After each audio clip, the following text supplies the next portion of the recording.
Hello जय जानकी माता।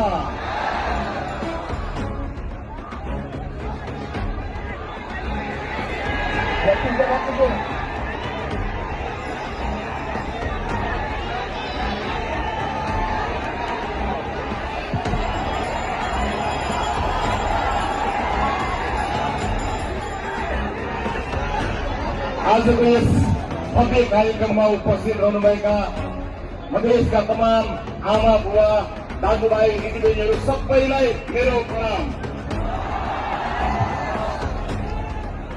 उपस्थित आमा बुवा दाजुभाइ दिदीबहिनीहरू, लामो समयसम्म तपाईहरूमा विभिन्न कार्यक्रममा त्यस दिन बिहान जो मैले मेरो स्वर्गीय आमाको तस्बिरमा हेरेर मैले आमालाई भने आमा बालनले देश बनाउँछ,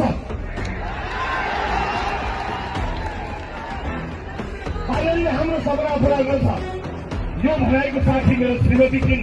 मैले उनलाई अगाडि हालेर उनलाई पनि त्यही भने मेरो आमासँग कुरा भएर मैले आमालाई भने आमा बालनले देश बनाउँछ। यो मेरो विश्वास हो, मलाई चिन्ता छैन। कुनै पनि दिन अपदस्थ भएको हेलिकप्टरबाट भागेको बच्चालाई गोली ठोकेर भागेको सरकारले लगाएको मुद्दाले, अपदस्थ भएको बच्चालाई टाउकोमा र छातीमा ताकेर गोली लगाएको सरकारले ममाथि लगाएको मुद्दाले मलाई कुनै पनि दिन जेल पुर्याउला मलाई अब चिन्ता छैन, किनकि देशले बालक पाएको छ।